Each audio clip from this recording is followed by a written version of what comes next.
My guest today is Mirela Mus, who has more than 12 years of product management experience, a background in consumer science, and an MBA. She is the founder of Product People, a product management consultancy with 40 in-house full-time PMs who help as interims in Europe's top product companies. As an interim PM herself, she has personally contributed to companies like Zalando, Omio, or the World Health Organization, and she continues to do so with her growing team. In this episode, we talk about the need for temporary staff when there's a gap due to a PM going on parental leave or even leaving the company. But also how Mirela introduced blind interviews in her recruitment process to identify the best talents, how she sees her workforce as the product itself, and the parallels she draws between being a founder and a product manager. Mirela has impressed me by her diverse experience and product cultures that she's encountered along her journey. I'm convinced that for PMs who want to get exposure to lots of different companies, product management consultancies can be a great way to acquire experience quickly and for companies to bring better product management practices within their organizations. Thank you very much, Mirela, for being with me today. I am so excited because I found out about your company when I was browsing online for really good product content, and I see you've got a great community. And then I saw the business model and I was like, oh, wow, that sounds very interesting. And we're going to talk about your company later in this podcast. But first, I want to start with you. I can see you've got a background in computer science and also QA. So tell me a bit more about your journey. Yes, I graduated from computer science back in the days. One of my uncles had also this background and he was working in the Netherlands back then. And he gave me the idea that this is a job and a skill that you can go and work from anywhere with, almost anywhere. Whereas other options I had in the table, for example, being a doctor needs all this recertification type of process. It's cumbersome and very difficult to have if you're planning to not be in the same country all the time. Right, very interesting. And we're going to come back actually to a parallel maybe between being a doctor, which is helping patients, and your job right now, which is helping clients, which is quite similar to some extent. Yeah, also dealing with diseases. Yes, product diseases. Right. I can see that you also have an MBA. So do you think that product managers should have an MBA? What did that bring to you? Oh, no, absolutely not. I think it was probably fashionable back then. Maybe it still is to some degree. I was hoping it gets me notice to go into people leadership. To some degree it did. You mentioned earlier that I was doing QA. So I was doing QA automation for a antivirus and security company. And that helped me build the case internally that I shouldn't be doing this as an individual contributor. I should be getting a team as the scope of our work was expanding. And honestly, I wouldn't recommend it to people, especially in places where they would need to pay for it. And for product management, the best training you can get is hands-on work at a company that does it relatively well, or somewhere where you have peers that are more senior and you can learn from them. And if you're lucky, that company should also be scaling or growing quite a lot so that you get to see more of it as it develops. And definitely just a certificate or education, I wouldn't recommend right now. There's still a school of thoughts that says maybe you should do it for the network. And I agree with that. In many leadership roles, it's the network that gets you there. Then those are quite expensive to do and get. So a random MBA for sure not, unless you have an ulterior motive like pre-building a network if you're doing it. Great, thank you. And I really appreciate the honesty of the response. And that's a nice transition, as you said, about managing people, because your company, Product People, is a product management consultancy. So basically, you have your own product managers and they go in other companies, your client, to help them. So most of the product management roles usually are in-house. So when is a good time to have an interim product manager? Could you give me some examples? Absolutely. And I'm glad you asked.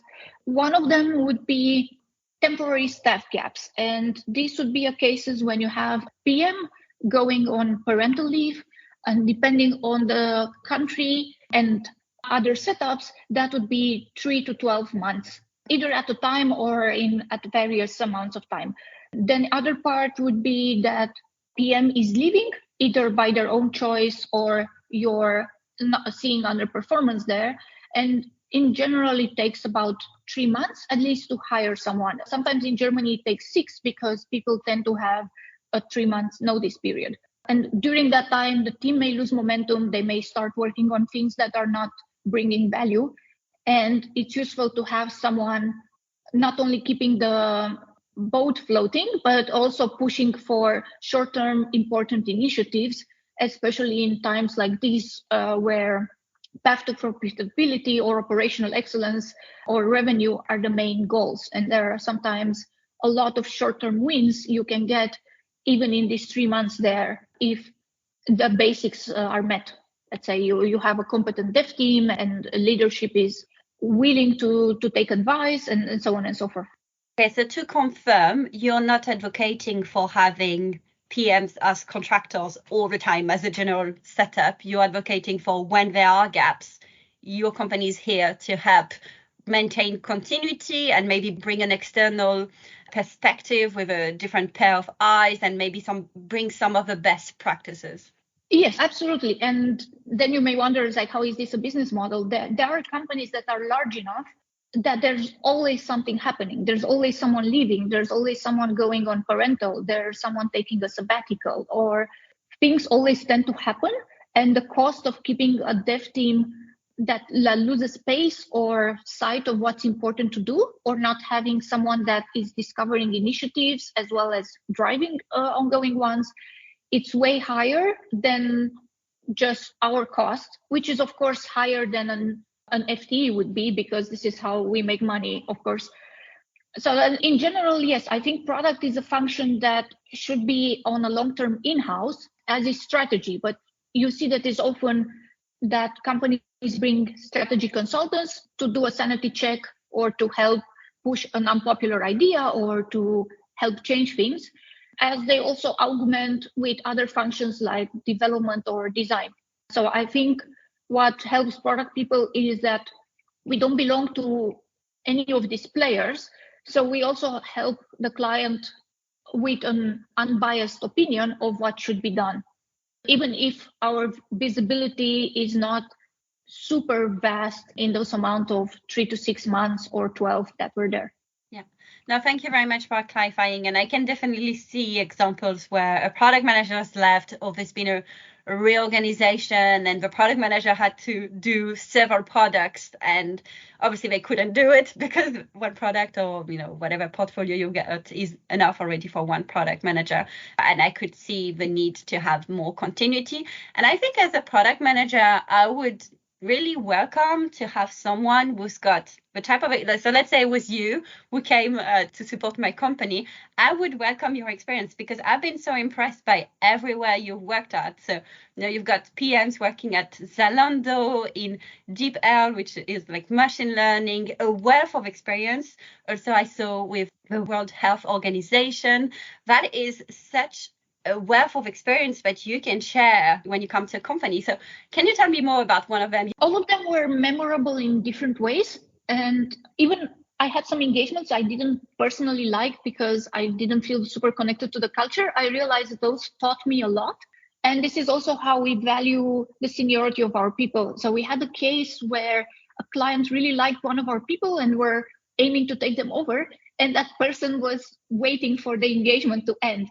And it really went also into the performance review that they were so good and professional that the client couldn't tell that they actually are not enjoying the type of work or there, but they still did such a good job.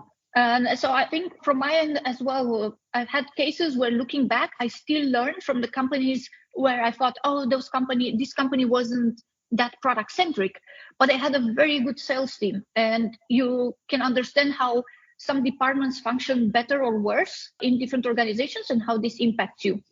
Or one memorable part was seeing one of our clients to hypergrowth, where everything was literally either not sorted out or falling apart. So there were no processes. There were 20 new people joining every day in different departments. You would establish a way of working with a certain area, and then that would change next month. And I was there only for 4 months, and I was like, oh, but I thought I've settled this, and now we have a way of working. And they're like, no, we just hired a new person that will take this area on, and this person that wants to do something completely different. And it was interesting to learn what held them together. For that specific case, it was a very strong culture, and the fact that they've hired a lot of energetic and enthusiastic people that really like the mission, and the fact that they didn't have too many skills to start with, or there was no process, didn't stop them until very, very late. And by then they could already add more senior leadership and so on. Or at other companies where things are working very well, it's nice to understand the processes. And for me, I also feel it's like discovering a new culture and a new country, because it's not just the product. A lot of people are like, yeah, I'm playing I have to see how the product works. Yes, that's just one part, but you need to understand very well the business model. You need to understand what is the organizational setups, what kind of influence and impact and power different departments have on the product team. How is their way of working, the formal and informal one? So those have been things that sometimes were more interesting for me than even the product work, because the product work would be like, oh, okay, we need to launch this country, or we need to improve this North Star metric. So we're going to run a few A/B tests, and we're also working on some greenfield discovery. A lot of people say, no, but our product is so different and our company is so different and so on. It's kind of not. If you break it down, all of them have acquisition, monetization, retention, and integrations, then some compliance. Depending on each type, you can break down the product area quite well. And then there are more or less interesting things to do there, and quite repeatable playbooks to some degree. And this is also why we encourage our product people to share knowledge generously, unless there's, let's say, a competitor problem that we would then have to shield the people working on direct competitors on. But for the rest, it's quite a lot of knowledge sharing, and it applies in places where you wouldn't think they apply. So we mentioned Zalando. At Zalando, we worked with 4 different business units. One of them was supply and logistic related, and another one was on the user engagement so not shopping necessarily, just app openings and weekly active users. So maybe many people will say, oh, okay, you have e-commerce background. But no, we actually have a lot of other knowledge that we've gained just by working on a client that is in e-commerce.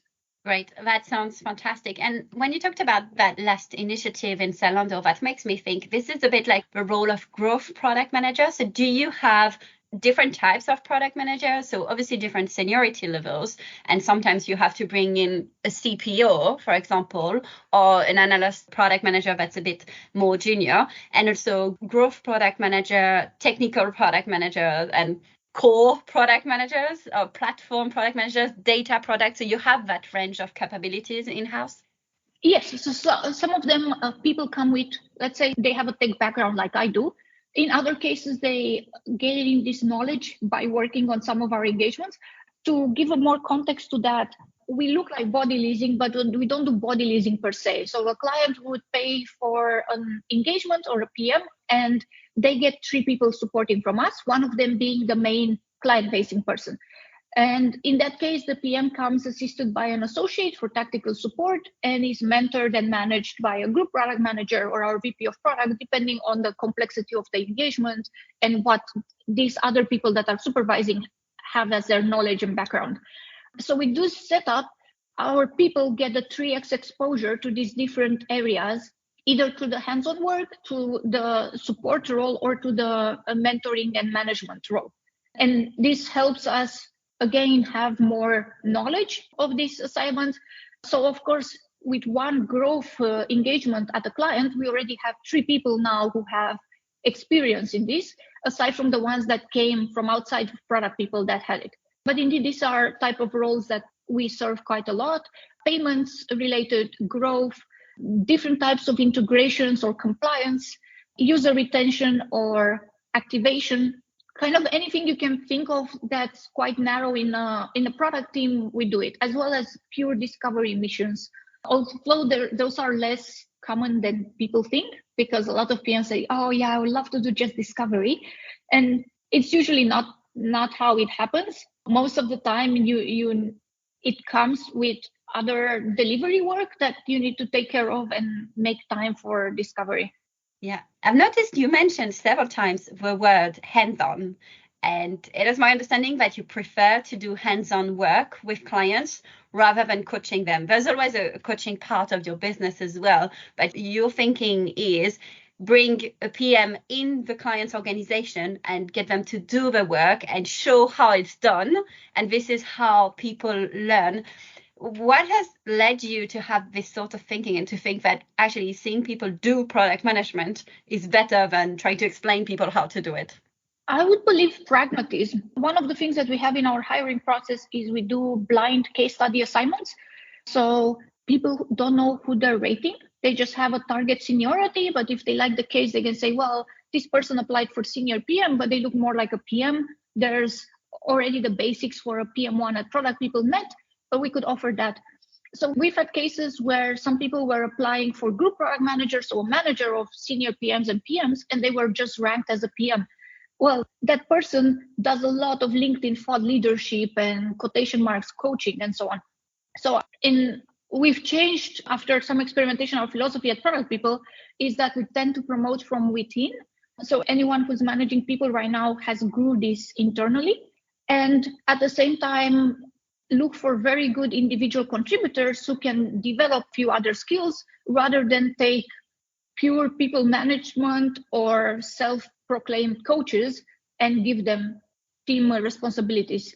I think it's maybe also our biased experience, but we have seen sometimes that someone who interviews well or writes well or has all the shiny appearance then fails to do the actual work. And to also explain a bit our bias, people are generally skeptical to agencies, right? Because anyone can start an agency. There are a lot of low quality setups out there.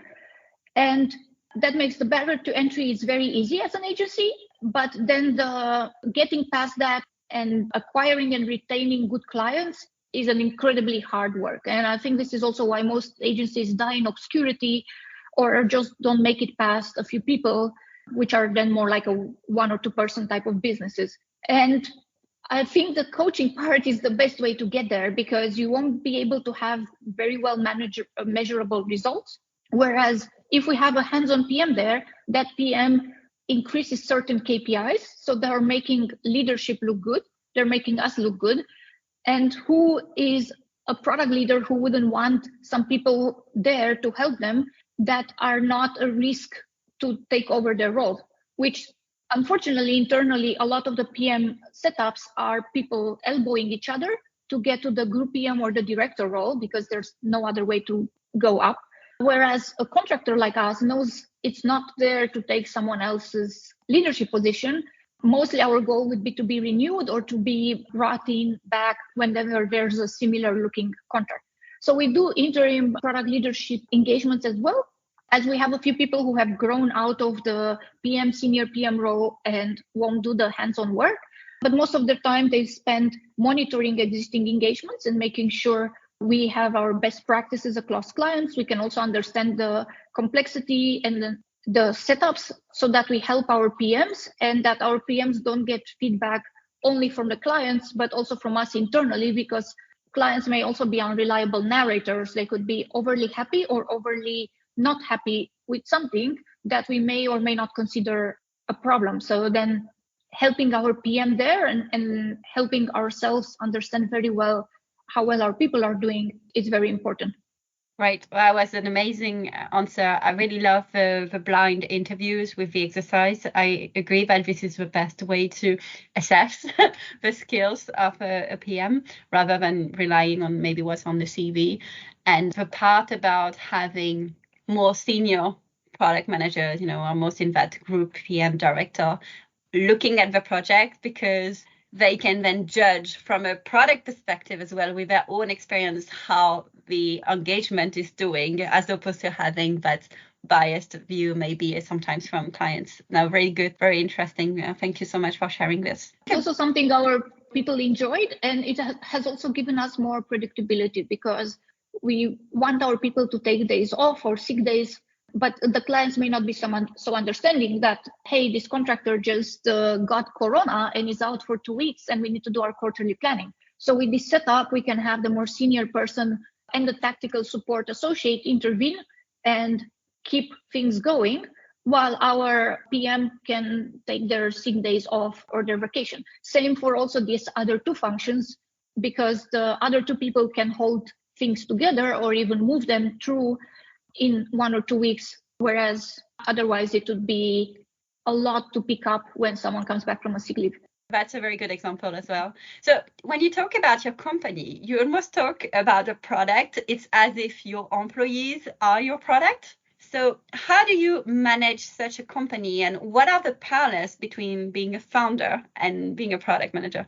So how do I manage product people, being the first one I will take on? I consider we have a few stakeholders that we need to make happy in order to be successful. And I think that was what inspired me from Spotify and Airbnb. They were also talking in terms of stakeholder groups. So one of the stakeholder groups is obviously our employees, for which we deliver value as in helping them level up, helping them work with very interesting brands so that at some point they could move on and take almost any job that they wish to take. But they also get this accelerated learning in a very short amount of time. So we joke that at product people years are more like cat years, to each person having roughly 4 different client engagements in 12 months. The other part that's very important is our clients, because they are the ones we make money from, and they need to be happy to come back or to recommend us to other clients, which has been our engine of growth so far, as acquiring new clients is sometimes a process that takes roughly 2 years. So you can imagine it's just easier to continue working and continue doing well at the clients you already have, or have the ones that don't have a temporary need right now come back a few months later. And of course, another stakeholder group is the community, because the community has graciously brought in a lot of people interested to work with us, and also interested to go through our quite long hiring process with the case study and the blind review and a few other things. Last time we checked, about 6 out of our 40 in-house employees have found about us through the community or some community-related content and got them interested to apply. And the fourth stakeholder group is, of course, our shareholders, including myself, because the company needs to make money as well. So we have employees, clients, community, and shareholders as the 4 stakeholder groups for which we optimize for and try to make happy, so that product people is also successful. And to that degree, it's also a bit of product management thinking in this. But in other cases, being a PM hasn't fully helped me, because as a PM, you have way more slack than you think you do as a founder. As a founder, you need to deal with a lot of escalations. So like literally everything would escalate to me. Friendly approach. For other cases, you need to act counterintuitively, especially when negotiating deals or sales or having to protect the interest of the company. Whereas as a PM, I would say it's a lot easier. So I didn't know how easy I had it. There were always sales to blame, and there were always others that did something that I didn't have a lot of say in, but I could also then detach emotionally from. Whereas at product people, I'm ultimately to blame for everything. So I can't just say, well, sales promised that, or yeah, sure, the client doesn't know what they're doing and so on. No, it's kind of still our fault. We need to educate the client. We need to understand also how we're structuring the sales process or what we're discussing. So there's basically nowhere to hide. And that makes it also quite emotionally difficult, especially dealing with people's situations. Maybe one thing that helped me is that I try to analyze if I made a decision with the information that I had at some point. Annie Dorkel has 2 pretty good books on decision making. The first one is Thinking in Bets. She's a famous poker player who then ended up doing management coaching or different workshops to help people make better decisions. So that was one of the parts that took a bit of pressure off, because I look back and think, have I made a good decision based on the information that I had back then? And if yes, then even if the outcome is not so great, then I can move on and see what I can do better next time to have more information or to prevent this type of thing from happening again. And we've done this several times at Product People, reflected in our processes, our ways of hiring, and also our ways of accepting certain client engagements or structuring them. Right. I like how you mentioned responsibility and the fact that now everything falls onto you. There's no hiding and blaming other people, which, to be honest, when that happens, when a salesperson commits to something that is not on the roadmap, or I always think that's my fault as a product manager. I didn't explain it well, but I guess for you, it's a totally different dimension. Yeah, it's also sometimes I didn't know how dystopian purchasing processes or anything related to sales is in some companies. And that gave me a bit more context on, yeah, these salespeople also need to do something to get the deal through. And then after you've got it through a lot of dystopian departments, you actually check what's happening there and what's feasible. So it gave me a bit more perspective on what kind of hoops, or what incredibly difficult hoops you need to go through. And coming back to one of the engagements where it wasn't a very product-led company, it was all wine and dine sales. And that also made me aware of how many of these things are not even about the product anymore. They're about the relationship a salesperson had. They're about some department just rubber stamping something and then reverse engineering certain parts of the contract or the product so that these departments rubber stamp the software to be bought and so on. So in B2B, this is way too common, and probably also a reason why people then go on LinkedIn and complain that, oh, this is not product-led growth and so on. It makes sense to have product-led growth if you have relatively small or medium tickets, but for some cases, it didn't seem to work, at least in our experience with some of the client engagements that we noticed. Right. Thank you so much for sharing this. So I've got a question from Sean Gagy, who is an associate product manager too in your company, about growing your company. So let's hear it. How do you imagine scaling an agency without compromising on quality? Right. One of the ways we're doing is to benchmark talent. So we have 9 levels inside the company, starting from intern to VP of product. And whenever we hire someone in the blind case review, people are leveled against this baseline. The other part is the trio working model that helps us get insights also from the product people team, not only from the client team, which makes it then easier to appraise people between different type of client engagements. Whereas someone may have an easier client engagement and get raving reviews, and someone may be thrown into a very political situation where and may not get so raving reviews, or reviews may vary between cultures, with German people saying it's fine when they're very happy, and people based out of the US saying it's awesome when it's relatively normal standard work. So that's part of the hiring. Then the promotions as well, we look for sustained performance at the next level before we promote people, and aim to promote them when they are ready to take on the next responsibility. Usually we've been way more successful with in-house promotions from one level to the other rather than outside hires, but we did have some amazing outside hires directly at senior PM level and so on. That has helped us even make our practice better. So we're open to both, but having this standard way of looking at things helps us quite a lot. Another part is that we try to get our people engaged also internally. So the way we allocate is a maximum 4 days per week per client for each person, which means that they would have some buffer time on Fridays to upskill and share knowledge internally. So we don't see ourselves as body leasing. We actually expect people to contribute to product people internally. Many of our PMs are leading internal initiatives aside from their client work, and doing that quite successfully. So the community efforts that you're seeing are also led on a round robin by our team. Part of the recruiting process, we have talent acquisition coordinating, but the rest is all judged by our team, as well as the final leveling for people. And also some part of the client acquisition where we have this also relatively less managed, because we know at some point the client will still want to talk with the person who they will be collaborating with and so on.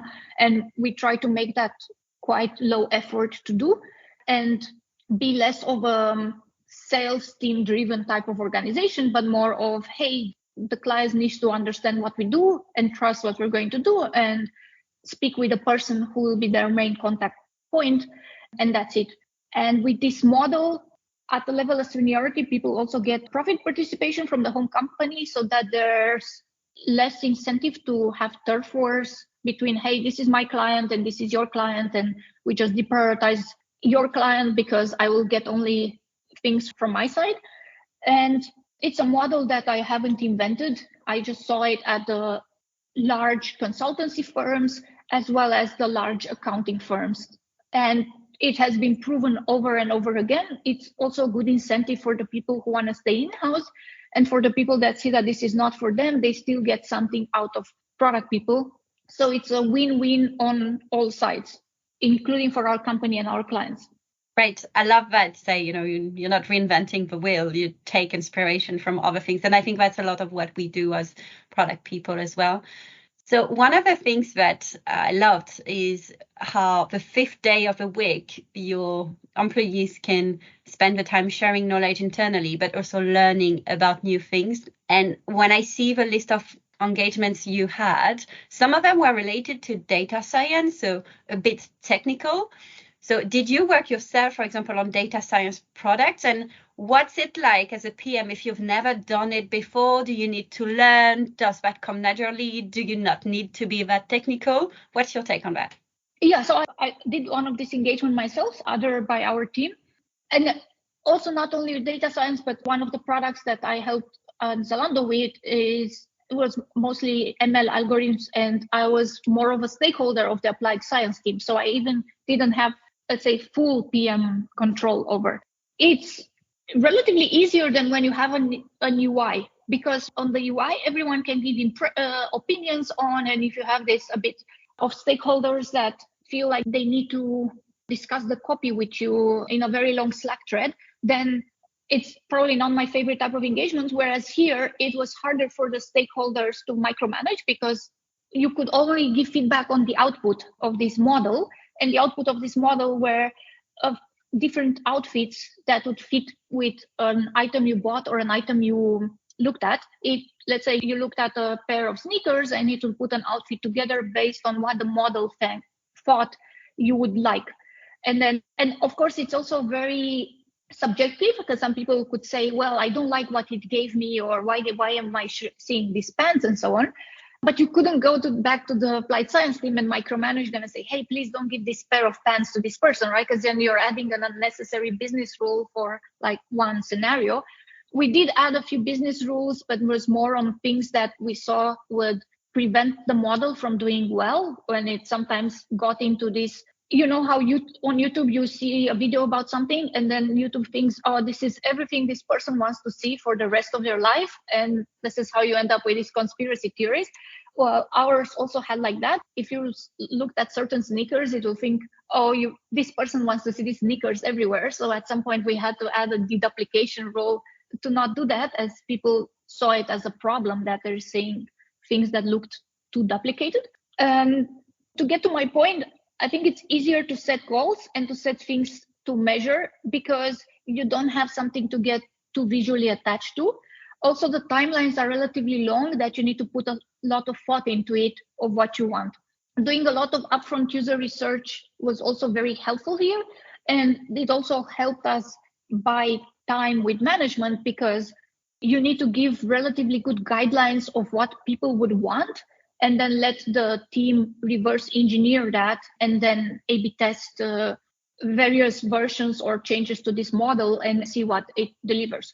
At another client, it was more on improving the performance around how certain reports were generated and so it was a client that dealt with heaps of data, and where people would check reports. I can't say too many things because then that may be obvious from our client list. But the problem they had there is that since they were charging on volume, the most valuable customers were the ones with large volumes of data and emails.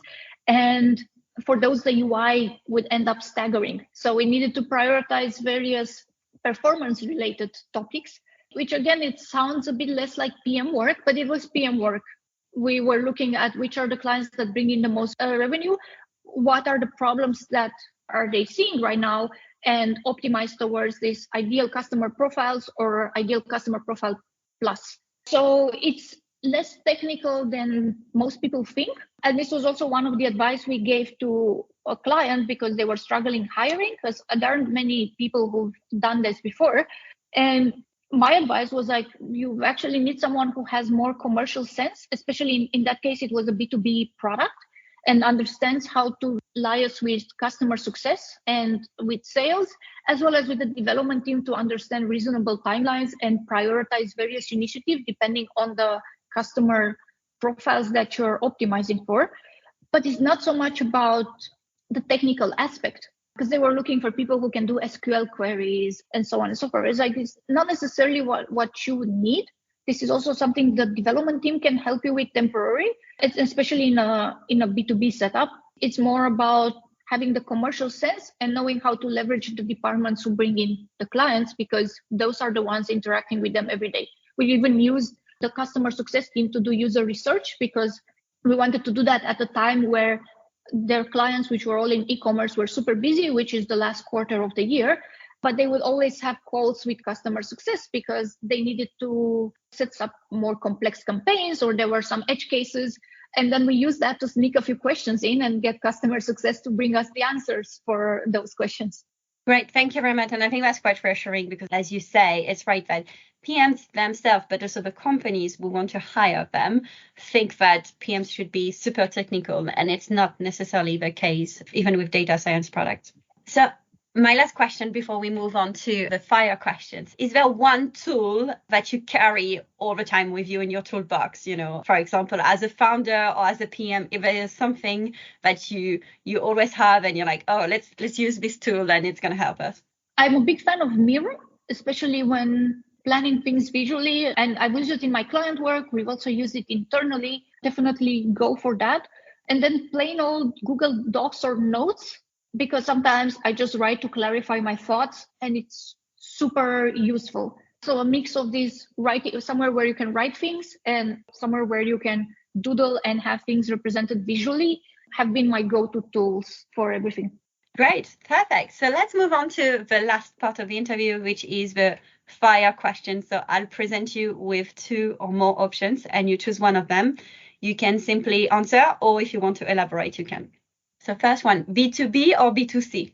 B2B, although I've enjoyed a few B2C engagements as well.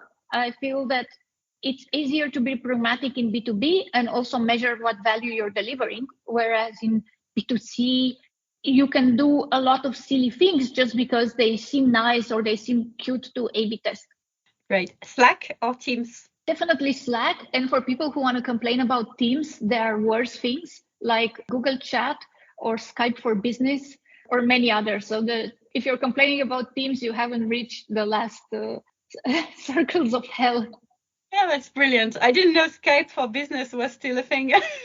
Me either, but I had to take a call with an older school organization, and that's what they put in the invite. Awesome. VC funded, crowdfunding, or your own funds?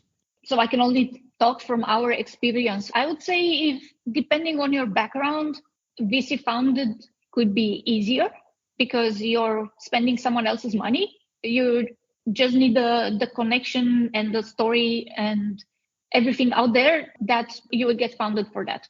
It wasn't the case for me, and I'm very happy it turned out this way. Great. Founder or product manager? Currently founder. Bucharest or Berlin? Also Berlin.